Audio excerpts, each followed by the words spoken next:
तो प्राणायाम में हम क्या क्या कर सकते हैं?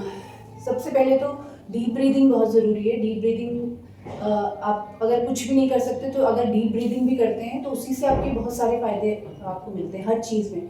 चाहे वो आपका स्ट्रेस हो, चाहे वो आपका हाइपरटेंशन या हाई बीपी हो, या फिर और भी कई सारी प्रॉब्लम्स हैं, क्योंकि मोस्ट ऑफ द प्रॉब्लम्स आपकी स्ट्रेस से आती हैं। तो अगर आप डीप ब्रीथ बहुत अच्छे से करते हैं तो आधी से ज़्यादा प्रॉब्लम्स वैसे सॉल्व हो जाती हैं। तो डीप ब्रीदिंग में हमेशा कंफर्टेबल पोजीशन में बैठें, चाहे क्रॉस लेग बैठें या वज्रासन में बैठें या फिर चेयर पे बैठें।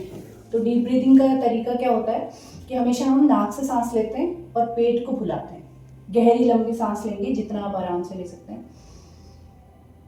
और उतनी जितने आपने सांस लिए उतनी ही को छोड़ना भी है। जैसे गुब्बारे में होता है ना, आप हवा भरते हैं तो गुब्बारा फूल जाता है, और जब हवा बाहर आती है तो गुब्बारा अंदर की तरफ जाता है। ये एक्चुअली सही तरीका होता है सांस लेने का। हम लोग हमेशा गलत तरीके से सांस लेते हैं, कॉन्शियसली जब लेते हैं तो कम से कम 2 से 5 मिनट तक डीप ब्रीदिंग करेंगे।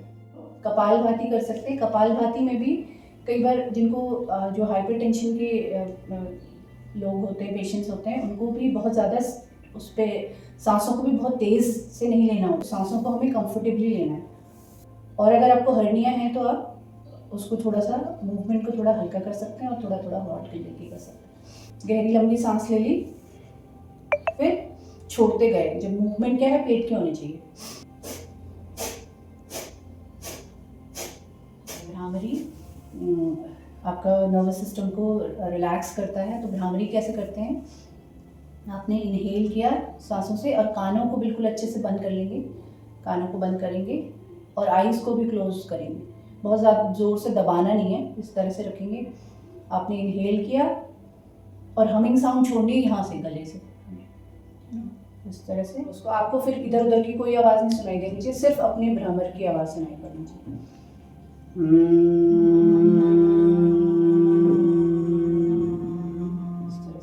ओल्ड एज में जितनी भी प्रॉब्लम्स होती है उसके लिए नाड़ी शोधन बहुत इफेक्टिव माना जाता है। इवन आपकी आर्थराइटिस इश्यूज़ के लिए, बॉडी पेन्स के लिए भी बहुत अच्छा होता है, क्योंकि आपकी नाड़ियाँ ओपन हो जाती हैं तो आपकी ब्लॉकेजेस बॉडी में जो होते हैं वो ठीक हो जाते हैं। तो नाड़ी शोधन आप कर सकते हैं, बट हिलना नहीं है। जैसे आप मूव कर रहे हो ना, मूव नहीं करना।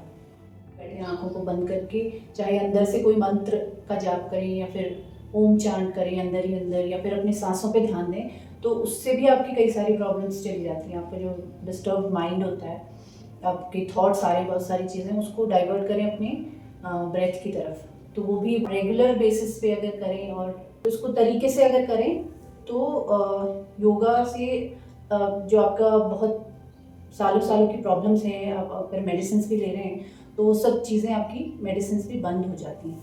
तो इस तरह से प्रैक्टिस करें तो योगा विल डेफिनेटली हेल्प। सो आज से मम्मी ने स्टार्ट किया है योगा, तो हम लोग 15-20 दिन के बाद फिर दोबारा से देखेंगे कि उनकी हेल्थ में क्या क्या वो चेंजेस आए हैं।